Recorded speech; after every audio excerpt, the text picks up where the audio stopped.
40.19km를 쪘어. 네. 더 달릴 수가 있어요? 마라톤이 우리나라 되게 옛날에 송기정 선생님부터 해갖고 황영조, 이봉주 선배님 다 해갖고, 근데 이번에 어쨌든 도쿄 올림픽을 앞두고 있고 해갖고 최초로 종목을 뭘로 시작했었어요, 운동할 때? 마라톤 시작했던 거예요?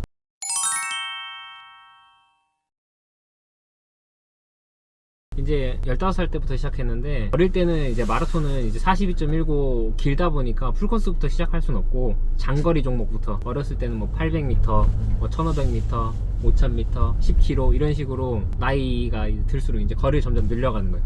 근데 종목은 중장거리. 워낙 육상 종목이 그냥 진짜 완전히 내 몸 가지고만 해야 되는 거잖아요. 뭐 축구 같이 뭐 기술 뭐 이런 거, 전술 이런 거 없이 어쨌든 내 몸으로만 해야 되는 건데, 단거리 이런 거는 진짜 재능이 제일 필요한데, 그나마 이제 장거리는 노력으로 조금 커버가 되지, 재능이. 그래서 이제 좀 노력을 많이 하다 보니까 나 같은 몸을 가지고 있어도 커버가 됐던 거지. 마라톤이 우리나라 되게 옛날에 송기정 선생님부터 해갖고 황영조, 이봉주 선배님 다 해갖고 되게 마라톤이 그래도 우리나라에서는 잘 했잖아. 그래가지고 마라톤에 대한 조금 프라이드가 있는데, 그래서 우리나라에서는 한 번도 육상에서는 다른 나라 선수를 귀화시킨 적이 없어. 근데 이번에 어쨌든 도쿄 올림픽을 앞두고 있고 해갖고 최초로 케냐 선수를 한국으로 귀화시킨 거지. 그래서 한국인 국적이 돼서 딱 100회 전국체전을 참가했어, 역사상 처음으로. 근데 하필 또 4종목을 나온 거야. 1000m. 이제 전국체전에서는 이제 5000m, 1000m 마라톤이 있는데 하필 또 1000m를 나온 거야. 내가 딱 1000m를 나가는데. 그래서 100회 전국체전에서 하필 4종목 나가고 같이 뛰어갖고 어쩌다 내가 이겼지. 모두가 그 케냐 선수가 당연히 우승할 거라 생각했는데 갑자기 현수가 이겨가지고 되게 이슈가 됐었죠. 이제 100회에다가 되게 의미 있잖아. 100회 전국체전에 최초 기아 선수 해갖고 되게 많이 기자들 와갖고 준비하고 있었는데 내가 1등하고 그 선수가 2등을 한 거야. 그 선수가 이름이 혹시 어떻게 되지? 이제 한국인 이름으로는 오주한인데, 오주한. 예, 이제 케냐 이름은 에로페로 많이 알려주죠. 마라톤을 뛰잖아요. 네. 40.19km를 쪘어. 네. 더 달릴 수가 있어요? 그렇죠. 뭐 이제 마라톤 끝나고 나서 막 세레머니로도 막 한두 바퀴씩 막 더 뛰는 선수들도 있고. 근데 얼마나 더 뛸 수 있어요, 보통? 하면은. 근데 진짜로 이제 마라톤 그 풀코스 사이에서 되게 에너지를 다 쓰게 되면은 사실 힘들긴 한데, 뭐 천천히라도 뭐 뛰려고 하면은 뭐 얼마든지 뭐 계속?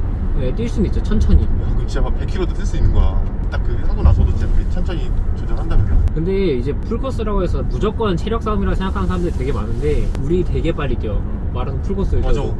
그래서 42km를 뛰면은 힘든 거야, 빨리 긴 거리를 뛰니까. 근데 천천히 뛰려고 하면은 얼마든지 길게 더 뛸 수 있어. 그럼 나도 뭐 진짜 우리도 훈련할 때 보면은 그런 훈련이 있어. 오래 뛰는 훈련 할 때는 뭐 4시간, 5시간 뛰는 훈련이 있어. 천천히. 그렇게 뛰면은 거리로 따지면은 뭐 한 50km 넘길 때도 있고 60km 넘길 때도 있고. 나도 제일 많이 뛰어본 게 5시간까지 뛰어봤다. 안 멈추고. 한 번도 안 쉬고.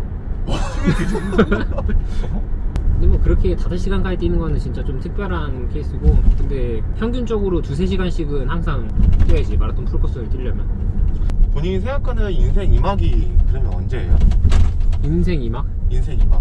이제 아직 이제 마라톤도 어떻게 보면은 저한테는 이제 시작한다는 좀 의미로 다가오는 거여 갖고, 어쨌든 주 종목이 뭐 5000m, 1000m에서 이제 좀 마라톤으로 바뀌는 느낌이어서, 사실 운동을 은퇴하고 나서 인생 2막이라고 할 수 있는데, 은퇴에 대해서 아직까지 그렇게 깊게 생각해보지 않아 갖고.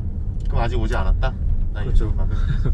그러면 혹시 은퇴를 하게 된다면은 그 다음은 아직 생각 안 해봤어? 혹시 뭐 지도자를 한다라든지 아니면은 축구 기술처럼 약간 마라톤 비실이랄까 이런 건 따로 없죠? 없긴 한데, 네. 이제 거의 대부분의 이제 조금 잘했던 육상 선수들은 지역, 각자 이제 출신 뭐 지역들이 있잖아요. 지역 같은 데 가서 이제 뭐 초등학교, 뭐 중학교 선수들을 이제 코치를 할 수도 있고, 고등학생들 코치를 할 수도 있고, 제가 있는 팀 같은 경우에도 코치나 감독이 다 있으니까 뭐 그런 자리를 할 수도 있는데, 사실 어렸을 때는 조금 많이 지도자의 욕심이 좀 있고 했는데, 사실 요즘에 워낙에 선수층이 또 얇아지고 하다 보니까 조금 코치에 대한 생각이 좀 적어지는 게 사실이지. 아무래도 더 가능성 있는 선수들을 데리고 더 높은 목표를 보고 가고 싶은데 그게 안 될 것 같으니까. 그러면 대부분의 선수들이 지도자나 이쪽 계를 안 하면은 아예 또 다른 일을 하는 사람이 많아? 사실 운동 선수라는 게 다 똑같은 게, 어느 정도 이제 선수 시절에 좀 성적을 많이 내고 잘했던 선수들은 그래도 좀 잘 풀리는 경우가 많잖아. 근데 육상도 알게 모르게 그래도 선수들이 많은데 자리는 한정돼 있고 하다 보니까 거의 대부분 이제 잘 하지 못했던 선수들은 그만두고 좀 다른 쪽으로 빠지는 경우가 많지. 그래도 이제 요새는 일반인 동호인 분들이 되게 많이 하셔가지고 뭐 따로 뭐 크루 뭐 이런 데에 뭐 코치로 들어가는 경우도 있고, 이제 스포츠 브랜드별마다 이제 그 마라톤 크루를 만들어 갖고 또 거기에 이제 또 코치를 이제 또 영입을 하니까 또 그런 데로 가는 경우도 많고. 아직까지 사실 인프라가 작죠. 그쵸. 시장도. 그래도 마라톤 같은 경우에는 조금 나은 게 이제 단거리 이런 거보다는 어쨌든 일반인들 상대로 할 수 있는 게 많으니까 일반인 분들도 되게 의외로 보는 사람은 많이 없는데 마라톤을 하는 사람 많잖아. 하는 사람이 굉장히 많아. 진짜 많아. 이제 선수 출신한테 또 배워보고 싶고 하는 사람들이 많아서 진짜 실제로 각 이제 레슨. 그렇죠. 각 스포츠 브랜드마다도 좀 그거를 어느 정도 뭐 나이키면 나이키, 뭐 아디다스면 아디다스, 마식스면 마식스 이렇게 해갖고 각 스포츠 브랜드별 그 마라톤 크루가 있어. 축구처럼 막 개인 레슨 이런 건 없는 것 같아. 그냥 자기가 혼자 이렇게 할 수 있는 그런 건 없는 것 같은데. 이 개인 레슨이라는 게 이제 또 육상 같은 경우에는 진짜 뭐 축구나 막 이런 거는 뭐 어쨌든 뭐 골이나 뭐 어시스트 뭐 개수가 있지만 사실 육상은 진짜 정확하게 숫자로 나타나잖아, 내 실력이. 그래서 진짜 웬만큼 잘 뛰지 않는 이상 개인 레슨은 솔직히 쉽지 않지. 왜냐면은 솔직히 기록도 얼마 안 되는 사람한테 배우고 싶겠어? 그치. 어느 정도 이제 딱 보여지는 그 기록이 있는 사람한테 배우고 싶은데 사실 그 정도로 잘하는 선수가 개인 레슨을 하진 않지. 하진 않아.